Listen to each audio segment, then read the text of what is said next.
what algorithms must destroy to work, and the flattening of human connection.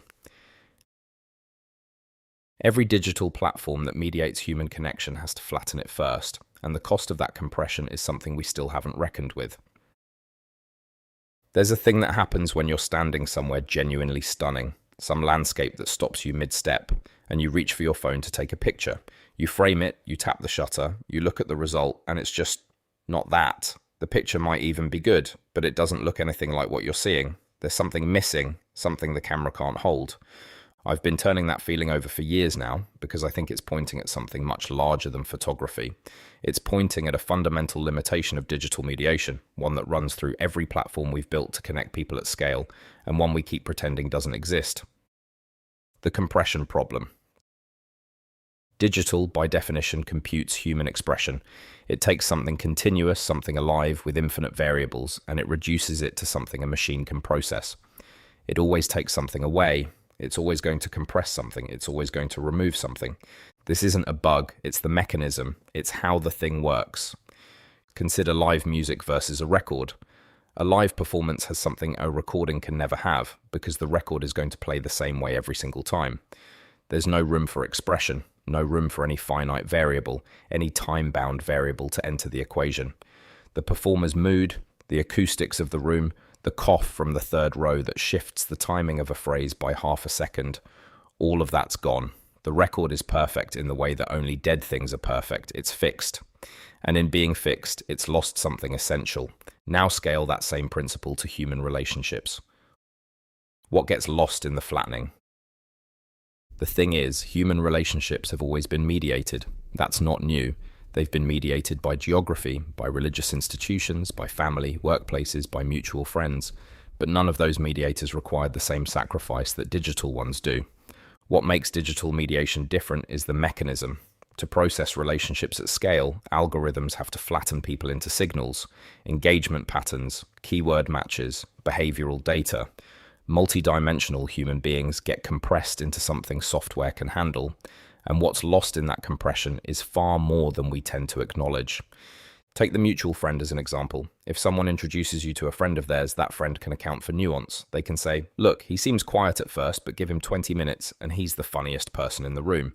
Or, she comes across as intense, but that's because she actually cares about what you're saying. A mutual friend can account for the gap between how someone presents in a snapshot and who they actually are. They can account for consciousness. An algorithm can't do that. It can't account for consciousness.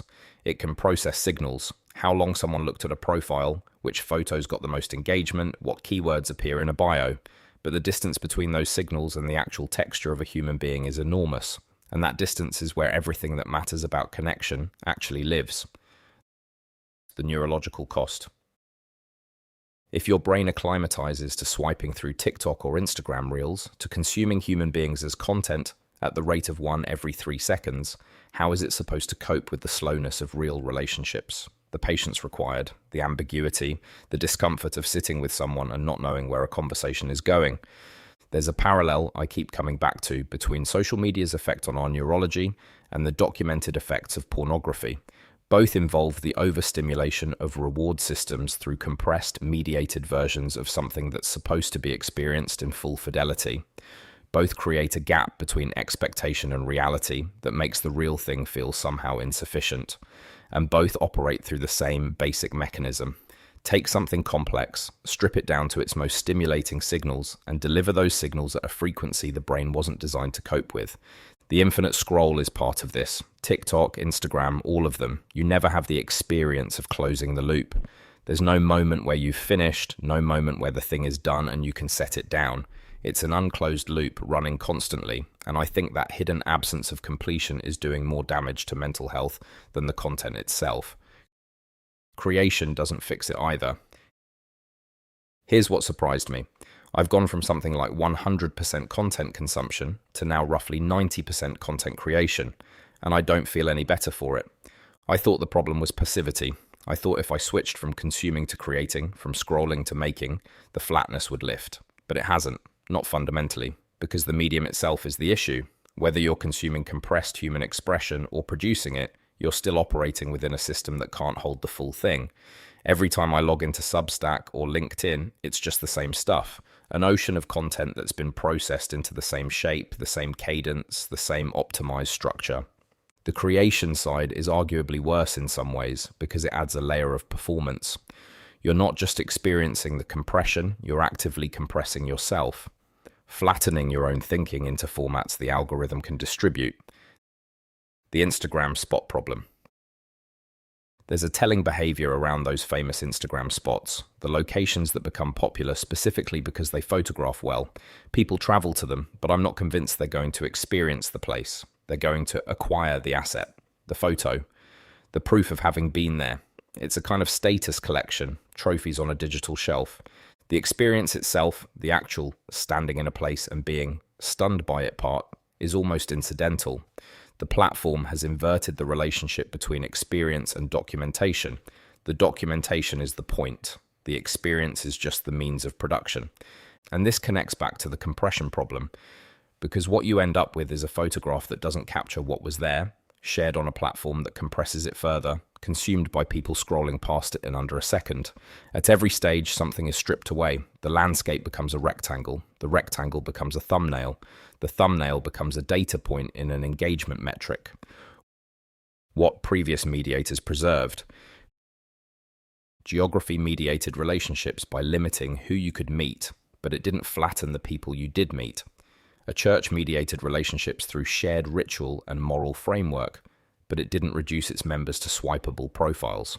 A workplace mediated relationships through proximity and shared purpose, but it preserved the full complexity of daily human interaction. What's distinctive about algorithmic mediation isn't that it mediates, it's what it has to destroy in order to do so. Previous mediators were constraints on access. Digital mediators are constraints on fidelity. They don't limit who you can reach. They limit how much of a person can travel through the connection. That's a fundamentally different trade-off, and I don't think we've properly understood what we've given up by making it. The trust question. There's a deeper question underneath all of this about whether trust itself can be computed. Blockchain tried to remove trust as a factor entirely, replacing it with verification. Don't trust, verify. But I think that gets it backwards. What we actually want, fundamentally, is to encourage trust, not least of all because trust and economic prosperity are positively correlated. More on this in a forthcoming article. The question is on what basis? A mutual friend gives you a basis for trust that's grounded in shared experience and accumulated knowledge of a person. A verified profile gives you a basis for trust that's grounded in what exactly? That someone's photos match their face, that their employment history checks out. These are signals, but they're thin ones. They're the data that survive the compression. The thing I keep circling back to is that there's no way to mediate human relationships at scale without flattening them, without thinning them out, without removing a lot of the things that are important for human connection. The furniture maker carving wood in a workshop, shaping something purely through consciousness and physical contact with the material, that's the opposite end of the spectrum. That's human expression, utterly unmediated. And everything we build digitally moves further from it. I don't have a clean answer for what to do with this. I'm not sure there is one. But I think the first step is being honest about the trade-off, that every platform promising to connect us is, by the mechanics of how it works, also compressing us. And that compression has a disconnection cost we're only beginning to measure. If this piece added something to your week, please consider subscribing.